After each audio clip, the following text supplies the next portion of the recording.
இந்த ஜூலை 3ஆம் தேதி மும்பையில் ஒரு பெரிய திருவிழா நடந்துச்சு. அது என்னென்னா, Indian cricket team T20 world கப்பை ஜெயிச்சுட்டு வெஸ்ட் இண்டீஸ்லேருந்து திரும்பி வந்தாங்க. அவங்க வந்த வழியெல்லாம் மக்கள் கூட்டம், அதாவது முக்கியமாக கிரிக்கெட் ஃபேன்ஸ், அவங்களோட ரசிகர்கள் கூட்டம் ரோட்டுக்கு இந்த சைடும் அந்த சைடும் ஃபுல்லாக லட்சக்கணக்கில் ஒன்று சேர்ந்துட்டாங்க.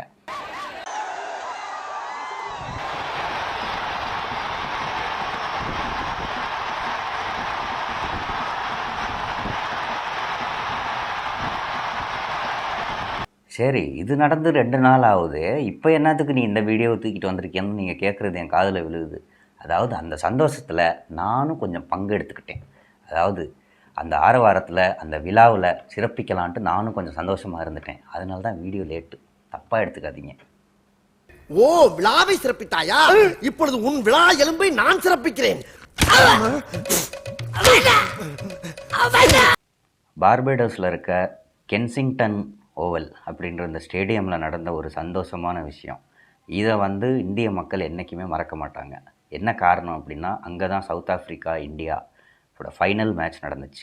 2011க்கு அப்புறம் இந்தியாவுக்கு இப்போ தான் ஃபஸ்ட்டு வேர்ல்டு கப் கிடச்சிருக்கு. போன வருஷம் ஃபைனல் வரைக்கும் போனாங்க, ஆனால் அதை மிஸ் பண்ணிட்டாங்க. அங்கே மிஸ் பண்ண வேர்ல்டு கப்பை இங்கே மறுபடியும் பிடிச்சிட்டாங்க.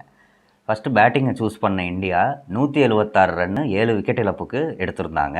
இதில் பார்த்திங்கன்னா கோஹ்லி 59 பாலில் 76 ரன் அடிச்சிருந்தார். அக்சர் பட்டேல் 31 பாலில் 47 ரன்னும், அப்புறம் சிவம் தூபே 16 பாலில் 27 ரன்னும் அடிச்சிருந்தாங்க. இதுக்கப்புறம் கிளம்பியிருக்க சவுத் ஆஃப்ரிக்கா ரொம்ப நல்ல மொமெண்டமில் போய்கிட்டு இருந்தாங்க. 97% சவுத் ஆஃப்ரிக்கா தான் இந்த வேர்ல்டு கப் ஜெயிக்க போகுது அப்படின்னு ரசிகர்களோட ப்ராபபிலிட்டி கூட இருந்துச்சு. கடைசி நேரத்தில் மொத்த மேட்சும் கம்ப்ளீட்டாக தலைகீழாக மாறிடுச்சு. இதுக்கு காரணம் ஒன்று பும்ரா, இன்னொன்று ஹார்திக் பாண்டியா. நல்லா பேட்டிங் பண்ணிக்கிட்டு இருந்த கிளாசனோட விக்கெட்டை ஹார்திக் பாண்டியா எடுத்தது தான் இந்த மேட்ச்க்கே டர்னிங் பாயிண்ட் அப்படின்னு நம்பப்படுது. இந்தியாவோட பாலிங்கை பற்றி பார்த்திங்கன்னா, பும்ராவும் ஹர்ஷதீப் சிங்கும் தலா 2 விக்கெட் எடுத்திருக்காங்க. அதுவும் இல்லாமல் அக்சர் பட்டேல் 1 விக்கெட் எடுத்திருக்காரு. இதுக்கப்புறம் ஹர்திக் பாண்டியா முக்கியமான விக்கெட்டான டேவிட் மில்லரோட விக்கெட்டும் அப்புறம் ஹென்ரிக் கிளாசனோட விக்கெட்டையும் ஹர்திக் பாண்டியா தான் எடுத்திருக்காரு. 17th ஓவரோட ஃபஸ்ட்டு பாலில் ஹென்ரிக் கிளாசனோட விக்கெட்டை ஹர்திக் பாண்டியா எடுத்தார். இது மேட்சோட டர்னிங் பாயிண்ட்டுன்னு நம்ம பார்த்தோம். அதுக்கப்புறம் 20th ஓவரில் டேவிட் மில்லர், அதாவது அவர் எவ்வளோ பெரிய எக்ஸ்பீரியன்ஸ்டான பிளேயர்னு உங்களுக்கே தெரியும், அவரோட விக்கெட்டை 20th ஓவரோட ஃபஸ்ட்டு பாலில் எடுத்தார். அதுக்கப்புறம் ககிசா ரபடாவோட விக்கெட்டை எடுத்தார். ஒட்டுமொத்தமாக பார்த்திங்கன்னா இந்த மேட்சை ஜெயிக்கிறதுக்கு ஹர்திக் பாண்டியாவோட இந்த 3 விக்கெட்டு ரொம்ப முக்கியமான காரணம். இந்த 6 மாத காலத்தில் பார்த்திங்கன்னா ஹர்திக் பாண்டியாவை நிறைய ட்ரால் பண்ணிட்டாங்க. அவர் பெரிய ட்ரால் மெட்டீரியலாகவே ஆகிட்டார் இந்தியாவில். அது எல்லாத்துக்கும் பதிலடி கொடுக்குற மாதிரி தான் இந்த ஃபைனல் மேட்ச்சில் அவர் விளையாண்டுருக்காரு. பிளேயர் ஆஃப் த டோர்னமெண்ட் பார்த்திங்கன்னா பும்ராவுக்கும், அப்புறம் மேன் ஆஃப் தி மேட்சை பார்த்திங்கன்னா விராட் கோலிக்கும் கொடுத்தாங்க.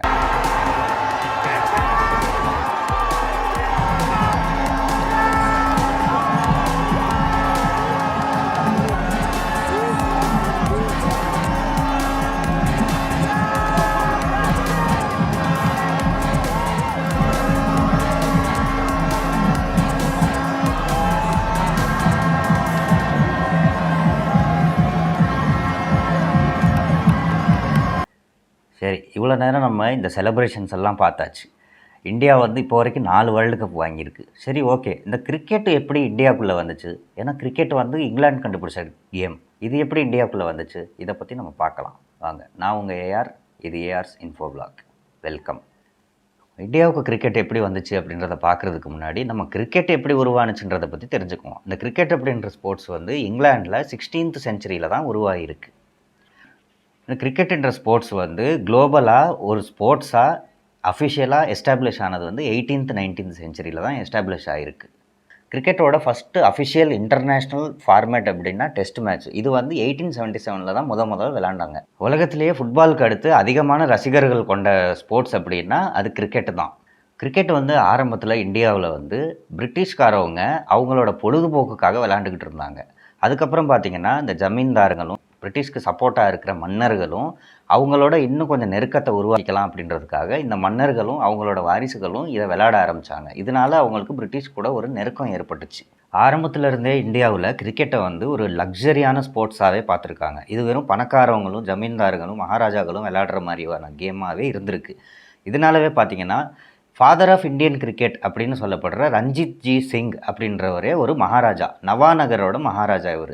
நவாநகர்ன்றது வந்து இன்றைய குஜராத்தில் இருக்குது. இந்தியாவிலேயே முதல்ல ஏ கிளாஸ் கிரிக்கெட் அப்படின்றது வந்து, அதாவது ஒரு ஸ்டேட்டுக்கும் இன்னொரு ஸ்டேட்டுக்கும் விளையாடக்கூடிய நடுவில் நடக்கக்கூடிய மேட்ச்சு 1864 கல்கட்டாவுக்கும் மெட்ராஸுக்கும் இடையே நடந்திருக்கு. பார்த்தீங்களா, கேகேஆரும் சிஎஸ்கேயும் அப்பயே விளாண்டுருக்காங்க. இந்தியா தான் உலகத்திலேயே 6வது இடத்துல அங்கீகரிக்கப்பட்ட ஒரு நேஷ்னல் டீமாக 1932 இங்கிலாந்து டூருக்கு போயிருந்த போது தான் match, international match Indian team விளையாடுறாங்க. இதுக்கு கேப்டன் வந்து சிகே நாயுடு. இந்த இந்தியாவோட ஃபஸ்ட்டு இன்டர்நேஷ்னல் மேட்ச் வந்து லார்ட்ஸ் மைதானத்தில் 1932 ஜூன் 25 நடந்துச்சு. இந்த லார்ட்ஸ் மைதானம் தெரியாத இந்தியன் கிரிக்கெட் ஃபேன்ஸே இருக்க முடியாது. ஏன்னா இந்த நார்த்வெஸ்ட் சீரீஸில் ஒரு மேட்சை ஜெயிச்சதுக்கப்புறம் சௌரவ் கங்குலி வந்து தன்னோட டிஷர்ட்டை கலட்டி காற்றுல சுற்றி அலப்பறை பண்ணார். அது எல்லாருக்கும் நினப்பு இருக்கும்னு நினைக்கிறேன்.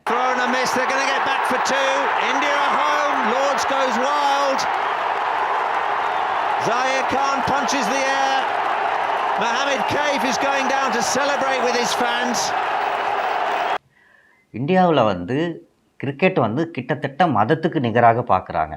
ஆனால் நம்ம நாட்டுக்கு சுதந்திரம் அடைஞ்ச காலகட்டத்தில் மதவாரியாக டீமை பிரித்து டோர்னமெண்ட் நடத்திக்கிட்டு இருந்தாங்க. இதை பார்த்த மகாத்மா காந்தி வந்து இனிமேல் எந்த காரணத்தை கொண்டும் இந்த மாதிரி மதவாரியாக மக்களை பிரித்து டோர்னமெண்ட்டை நடத்தக்கூடாது அப்படின்றது சொன்னார்.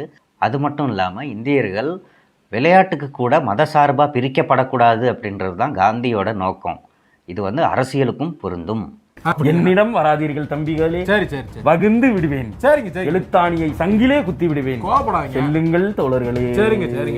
என்னதான் இந்தியா 1932 தன்னோட ஃபஸ்ட்டு இன்டர்நேஷ்னல் மேட்சை விளையாண்டுருந்தாலும் இந்தியா வந்து தன்னோட ஃபஸ்ட்டு விக்ட்ரியை வந்து 1952 இங்கிலாந்துக்கு எதிராக ஒரு இன்னிங்ஸ் வித்தியாசத்தில் சேப்பாக் கிரிக்கெட் கிரவுண்டில் தான் தடவை அவங்களோட விக்ட்ரியை பார்க்குறாங்க. 1970களில் தான் இந்தியா ஓவர்சீஸ், அதாவது நம்ம நாட்டு இல்லாமல் வெளிநாட்டில் விளையாடும் மேட்சுங்களில் முதல்ல நியூசிலாந்து கூட ஜெயிக்கிறாங்க. அது மட்டும் இல்லாமல் அதுக்கப்புறமாவே ஆஸ்திரேலியா, இங்கிலாந்து, சவுத் ஆஃப்ரிக்கா இந்த மாதிரி நாடுகளில் டெஸ்ட்டை வந்து ட்ரா பண்ணுறாங்க. அதுக்கு அடுத்த வருஷமே 1971 இந்தியா தன்னோட ஃபஸ்ட்டு இன்டர்நேஷ்னல் டெஸ்ட் சீரீஸ் விக்ட்ரியை இங்கிலாந்துக்கு அகேன்ஸ்டாக விளையாண்டு ரெக்கார்ட் பண்ணுறாங்க. இதுக்கப்புறம் தான் மிக தரமான சிறப்பான சம்பவம்லாம் இருக்க போகுது. சிறப்பான தரமான சம்பவங்களை இனிமேதான் பார்க்க போகிறேன். ஏன்னா 1983 நடந்த வேர்ல்டு கப்பில் இந்தியா வந்து ஒரு முக்கியமான அத்தியாயத்தை எழுத போகுது. என்ன காரணம் அப்படின்னா, அந்த 1983 வேர்ல்டு கப்பை ஜெயிச்சதே வந்து இந்தியா தான். யாருமே எதிர்பார்க்கல. இந்தியா வந்து ஃபஸ்ட்டு ஸ்டார்டிங் ஸ்டேஜ்லேயே தோற்று போய் வீட்டுக்கு போயிடும் தான் எல்லோரும் எதிர்பார்த்தாங்க. ஆனால் கபில் தேவ் ஒருத்தர் மட்டும்தான் நம்பினார். அதை இந்தியா வந்து கம்பல்சரி இந்த வேர்ல்டு கப்பை ஜெயிச்சே தீரணும் அப்படின்றத நம்பினார். அவரோட நம்பிக்கைக்கு துணையாக கிருஷ்ணமாச்சாரி ஸ்ரீகாந்த், பிஷன் சிங் பேடி, மோஹிந்தர் அமர்நாத் மற்றும் பல பிளேயர்ஸு முதல்ல வேர்ல்டு கப் இந்திய மண்ணை தொடர்றதுக்கு மிகப்பெரிய சப்போர்ட்டாக இருந்தாங்க.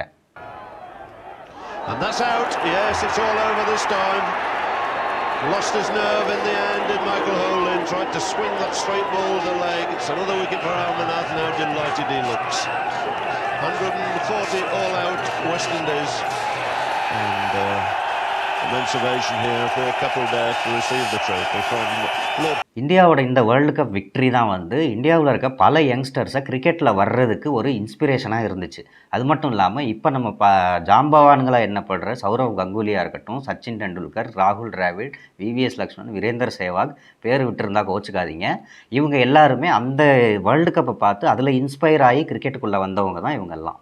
இந்திய கிரிக்கெட் வரலாற்றுலேயே வெளிநாட்டுக்கெல்லாம் போய் கப்படிச்சிட்டு வந்த இந்தியா தன்னோட சொந்த மண்ணிலேயே ஜெயிக்கிறதுக்கு மிக கஷ்டப்பட்டுக்கிட்டு இருந்த கருப்பு பக்கங்களும் இருக்குது. இதுக்கு காரணம் என்னென்னா, கிரிக்கெட் சூதாட்டத்தில் சிக்கி ஒரு சில பிளேயர்கள் வந்து சஸ்பெண்ட் ஆனது தான் இதுக்கு காரணம். இதுக்கப்புறம் தான் 2000 பெங்காலிருந்து ஒரு டைகரை கேப்டனாக இறக்குறாங்க. சரிஞ்சு போன இந்தியன் கிரிக்கெட் டீமுக்கு இளரத்தம் பாய்ச்சறதுக்காக தரமான பல யங்ஸ்டர்ஸை டீமுக்குள்ளே கொண்டு வந்து 2003 வேர்ல்டு கப்பு ஃபைனல்ஸ் வரைக்கும் போகிறாங்க. அந்த பெங்கால் டைகரே நம்ம சௌரவ் கங்குலி தான். சரி, உன் பேர் என்ன? சங்கிலி. இன்னையிலிருந்து உன் பேர் சங்கிலி கங்குலி. 1983 அப்புறம் 2007 வரைக்கும் இந்திய ரசிகர்கள் ஒரு வேர்ல்டு கப் வெற்றியை கூட காணலை. இதுக்கப்புறம் ஜார்க்கண்டில் இருந்து கிளம்பி வந்த ஒரு சிங்கம் 2007 T20 வேர்ல்டு கப்பில் கேப்டனாக நியமிக்கப்பட்ட